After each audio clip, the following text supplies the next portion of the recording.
আমি আমার মাকে প্রশ্ন করেছি, মা তুমি যখন দুই হাত তুলে কাঁদো, আপনারা দেখবেন মায়েরা মাঝে মাঝে চোখের পানি ছেড়ে দিয়ে চোখের পানি চোখ ফুলিয়ে তারা কাঁদে। আমি আমার মাকে প্রশ্ন করেছি, মা তুমি যখন দোয়া করো তখন তুমি বলো তুমি সবার আগে কার জন্য দোয়া করো? সেই মা কি বললেন জানেন? সেই মা কি উত্তর দিলেন জানেন? আরে বাপ, তুই জানতে চাস আমি যখন দোয়া করি, আমি যখন দুই হাত তুলে দোয়া করি, আমি আমার রোগের কথা ভুলে যাই, আমি আমার সমস্যার কথা ভুলে যাই, আমি সবার কথা ভুলে গিয়ে আমি যখন দোয়া করি আগে তোর জন্য দোয়া করি, আমার সন্তানের জন্য দোয়া করি। আল্লাহু আকবার। দেখেছেন মায়ের প্রতি আমাদের কোনো ভালোবাসা নেই। মুহাম্মদ সাল্লাল্লাহু আলাইহি ওয়াসাল্লাম একবার ওমর রাদিয়াল্লাহু তাআলা আনহুকে ডেকে বললেন, শোনো ওমর, হজ করতে ওয়াইস কারনী নামক একজন ব্যক্তি আসবে, তুমি তার কাছে দোয়া চেও। ওমর তার কাছে দোয়া চাইলে আল্লাহ তোমাকে, তার কাছে দোয়া চাইলে দোয়া কবুল হয়ে যায়। ওমর রাদিয়াল্লাহু তাআলা আনহুর মতো এত সম্মানিত একজন সাহাবীকে বললেন ওয়াইস কারনীর কাছে দোয়া চাইতে। তার কারণ কি জানেন? তার কারণ হচ্ছে ওয়াইস কারনী মায়ের খেদমত করতে করতে, মাকে সম্মান করতে করতে, মায়ের দোয়া নিতে নিতে এমন পর্যায়ে চলে গেছে আল্লাহ দুনিয়াতেই তাকে সম্মান দান করেছেন। আল্লাহু আকবার। দেখেছেন, এই জন্য ওমরের মতো সাহাবীকে বললেন ওয়াইস কারনীর কাছে দোয়া চাইতে। করোনা হওয়ার পরে, করোনার কথা মনে আছে? করোনা হওয়ার পরে আপনারা দেখেছেন বন্ধুর কাছে যায় নাই, প্রতিবেশী আরেক প্রতিবেশীর কাছে যায় নাই, স্বামী স্ত্রীর কাছে যায় নাই। করোনা হওয়ার পরে বন্ধুর কাছে যায় নাই, বান্ধবীর কাছে যায় নাই, এক বন্ধু আরেক বন্ধুর কাছে যায় নাই, প্রতিবেশীর কাছে যায় নাই। কিন্তু এখন এই ইতিহাসের পাতা খুললে দেখা যায়, এখন এই ইতিহাস সাক্ষী আছে, মা তার ছেলেকে কাঁধে করে হাসপাতালে নিয়েছে। করোনা হওয়ার পরে বাবা তার ছেলেকে কাঁধে করে হাসপাতালে নিয়েছে। এখনো ইতিহাস সাক্ষী আছে, করোনা হওয়ার পরে মা তার ছেলেকে চুমু খেয়েছে। করোনা হওয়ার পরে বাবা তার ছেলের পাশে সারা রাত ছিল, ঠিক কিনা? একদিন আব্দুল্লাহ ইবনে ওমর রাদিয়াল্লাহু তাআলা আনহু কাবার পাশে দাঁড়িয়েছিলেন। তিনি দেখলেন একজন যুবক তার মাকে কাঁধে করে করে তাওয়াফ করাচ্ছে। আব্দুল্লাহ ইবনে ওমর রাদিয়াল্লাহু তাআলা আনহু তার দিকে তাকিয়ে থাকলেন। এরপর যুবকটি আব্দুল্লাহ ইবনে ওমর রাদিয়াল্লাহু তাআলা আনহুর কাছে এসে বললেন, আমি কয়েকটা বছর এভাবে আমি আমার মাকে কাঁধে করে বেড়াই, আমি আমার মাকে বাথরুমে নিয়ে যাই কাঁধে করে, আমি আমার মাকে খাওয়াতে নিয়ে যাই কাঁধে করে, প্রত্যেকটা জায়গায় আমি আমার মাকে এভাবে কাঁধে করে নিয়ে যাই। আপনি বলুন, আপনার কাছে আমার প্রশ্ন, আমি কি আমার মায়ের হক আদায় করতে পেরেছি? আমি কি আমার মায়ের হক আদায় করতে পেরেছি? আব্দুল্লাহ ইবনে ওমর রাদিয়াল্লাহু তাআলা আনহু কি বললেন জানেন? তোমার মা তোমাকে জন্ম দেওয়ার সময় কয়েক হাজার কষ্টের নিঃশ্বাস ছেড়েছে। তুমি যদি সেই কয়েক হাজার কষ্টের নিঃশ্বাস থেকে একটি কষ্টের নিঃশ্বাসের হক আদায় করার জন্য কিয়ামত পর্যন্ত তোমার মাকে এভাবে কাঁধে করে বয়ে বেড়াও, কিয়ামত পর্যন্ত একটা কষ্টের নিঃশ্বাসের হক আদায় করতে পারবে না। আল্লাহু আকবার। এই পৃথিবীতে আমাদের সবচেয়ে আপন এবং কাছের মানুষ কি? আমাদের মা এবং বাবা। তাদের চেয়ে আপনজন আর কেউ নেই। আমাদের উচিত তাদের সাথে সুন্দর ব্যবহার করা, তাদের সাথে সুন্দর আচরণ করা। বন্ধু, আমি তোমাকে বলতে চাই, সব সময় মায়ের পাশে থাকার চেষ্টা করবা, মায়ের খেদমত করার চেষ্টা করবা, মাকে সহযোগিতা করার চেষ্টা করবা। কখনো একটা কাজ করবা না। সেই কাজটা কি? সেই কাজটা হচ্ছে কখনো মায়ের বদদোয়া নেওয়ার চেষ্টা করবা না। বন্ধু মনে রেখো, দোস্ত মনে রেখো, মায়ের বদদোয়া নিয়েছো মানে তোমার পুরো লাইফ নষ্ট হয়ে যাবে, পুরো জীবন নষ্ট হয়ে যাবে।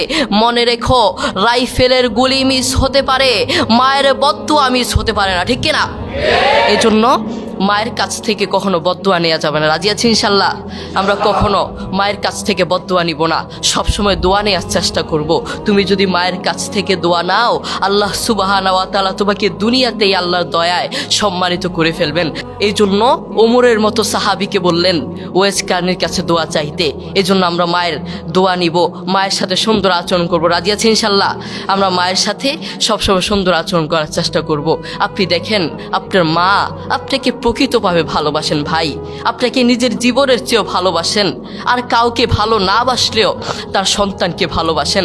আপনার বন্ধু আপনাকে স্বার্থের জন্য ভালোবাসে, যারা আপনার জন্য পাগল তারা আপনাকে স্বার্থের জন্য ভালোবাসে। আপনার প্রিয় মানুষ আপনাকে স্বার্থের জন্য ভালোবাসে, সারা পৃথিবীটাই ধোঁকা, আপনাকে সবাই স্বার্থের জন্য ভালোবাসে। আপনার প্রতিবেশী আপনার কাছে আসবে স্বার্থের জন্য, আপনার প্রিয় মানুষ আপনার কাছে আসবে স্বার্থের জন্য, আপনার ভালোবাসার মানুষ আপনার কাছে আসবে শুধুমাত্র স্বার্থের জন্য। সারা পৃথিবীটাই ধোঁকা ধোঁকা, সারা পৃথিবীটা আপনার থেকে নিতে চায়, কিন্তু আপনার মা আপনাকে নিজের জীবনের চেয়েও ভালোবাসে, কিন্তু সেটা আপনি জানেন না। আপনার মা আপনাকে নিজের জীবনের চেয়েও ভালোবাসেন, কিন্তু সেই মায়ের প্রতি আপনার কোনো ভালোবাসা নেই, সেই বাবার প্রতি আপনার কোনো ভালোবাসা নেই। আপনি নাফরমান, আপনি কত বড় নাফরমান, আপনি নিজেকে প্রশ্ন করুন, আপনি কত বড় নাফরমান। আমি যদি তোমাকে প্রশ্ন করি, আজ সারাদিন তুমি কাকে বেশি, কার জন্য বেশি দোয়া করেছ? তুমি বলবা। তোমাকে যদি প্রশ্ন করি মায়ের জন্য কয়বার দোয়া করেছ? তুমি বলবা একবারও মায়ের জন্য দোয়া করতে পারি নাই। আমি যদি তোমাকে প্রশ্ন করি আজ সারাদিন কয়বার, আজ একটা মাস চলে গিয়েছে, যারা মা আছেন বাবা আছেন আপনাদের সন্তানদেরকে ডেকে প্রশ্ন করবেন, বাবা আজ তো একটা মাস চলে গেল, আজ তো একটা বছর চলে গেল, কয়েকটা বছর চলে গেল, তুমি বলো তুমি কার জন্য দোয়া করেছ? তোমার মা আমি আমার জন্য দোয়া করেছ? তোমার বাবা আমি আমার জন্য দোয়া করেছ? সন্তান কি বলবে জানেন? আমি মা দুঃখের বিষয়, আপনার জন্য আমি দোয়া করতে পারি নাই, বাবা আপনার জন্য আমি দোয়া করতে পারি নাই। কি সন্তান আপনি জন্ম দিলেন, যেই সন্তান আপনার জন্য দোয়া করতে পারে না ওটা সন্তান হতে পারে না। ওটার মতো নাফরমান আসমানের নিচে জমিনের উপরে আর একটা হতে পারে না, ঠিক কিনা? যেই সন্তান তার মায়ের জন্য দোয়া করতে পারে না ওটা কিসের সন্তান হলো? এই জন্য আমরা সবসময় মায়ের খেদমত করার চেষ্টা করব, মায়ের কাছ থেকে দোয়া নেওয়ার চেষ্টা করব। বন্ধু তুমি জানো, যুবক তুমি জানো, তোমার মা তোমাকে জন্ম দেওয়ার সময় কত কষ্ট করেছেন, সেই মায়ের জন্য তুমি দোয়া করতে জানো না। আমি আমার মাকে প্রশ্ন করেছি, আমার বাবা আমার দাদুকে প্রশ্ন করেছে, মা তুমি যখন দুই হাত তুলে কাঁদো, আপনারা দেখবেন মায়েরা মাঝে মাঝে চোখের পানি ছেড়ে দিয়ে, চোখের পানি চোখ ফুলিয়ে তারা কাঁদে। আমি আমার মাকে প্রশ্ন করেছি, মা তুমি যখন দোয়া করো তখন তুমি বলো তুমি সবার আগে কার জন্য দোয়া করো? সেই মা কি বললেন জানেন? সেই মা কি উত্তর দিলেন জানেন?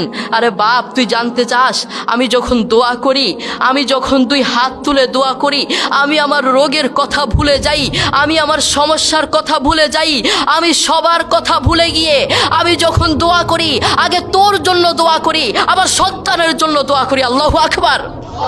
দেখেছেন মায়ের প্রতি আমাদের কোনো ভালোবাসা নেই। সেই মা আমাদের জন্য দেখেছেন কত কষ্ট করেন, সেই মা আমাদের জন্য সারা রাত দিন রাত 24 ঘন্টা আমাদের জন্য ভাবেন, কিন্তু সেই মায়ের প্রতি আমাদের কোনো ভালোবাসা নেই। আপনার মা আপনাকে জন্ম দেওয়ার সময় কত কষ্ট করেছেন আপনি জানেন? বর্তমান বিজ্ঞানীরা কি বলেছেন? বর্তমান বিজ্ঞানীরা বলেন একজন সুস্থ মানুষকে, একজন জীবন্ত মানুষের হাত পা ধরে ভেঙে দিলে একজন জীবন্ত মানুষ যতটুকু কষ্ট পায়, একজন মা তার চেয়েও বেশি কষ্ট পায় তার সন্তানকে জন্ম দেওয়ার সময়। আল্লাহু আকবার। এরপরেও কেন আমাদের মায়ের প্রতি ভালোবাসা নেই? কেন আমাদের মায়ের প্রতি ভালোবাসা নেই?